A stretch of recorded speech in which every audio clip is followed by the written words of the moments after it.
8% പലിശ നിരക്കിൽ 30,000 രൂപയ്ക്ക് ഒരു മാസത്തെ പലിശ കണക്കാക്കുക. പലിശ എന്ന് പറയുമ്പോൾ കൂട്ടുപലിശ ഉണ്ട്, സാധാരണ പലിശ ഉണ്ട്.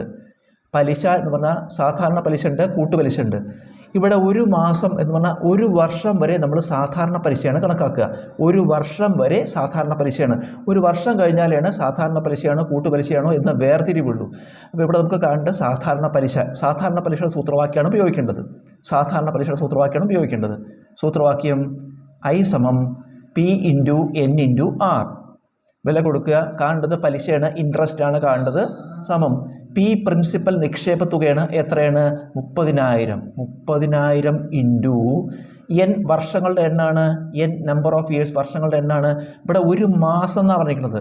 മാസം തന്നാൽ വർഷമാക്കണം. മാസത്തെ വർഷമാക്കാൻ 12 കൊണ്ട് ഹരിക്കണം. മാസത്തിനെ വർഷമാക്കാൻ 12 കൊണ്ട് ഹരിക്കണം. അപ്പോൾ ഒരു മാസം 1/12 × R പലിശ നിരക്ക്, റേറ്റ് ഓഫ് ഇൻട്രസ്റ്റ്. R പലിശ നിരക്ക്, റേറ്റ് ഓഫ് ഇൻട്രസ്റ്റ് എത്രയാണ്? 8/100. നമുക്ക് ഈ 100ഉം 2 0 വെട്ടിക്കളയാം. പിന്നെ 24 8 3 4 12, 4 കൊണ്ട് വെട്ടിച്ചുരുക്കി. ഈ 3 ഇവിടെ വെട്ടിച്ചുരുക്കുമ്പോൾ ഇവിടെ 100 എന്ന് വരും. 100 × 2 200 രൂപയാണ് പലിശ.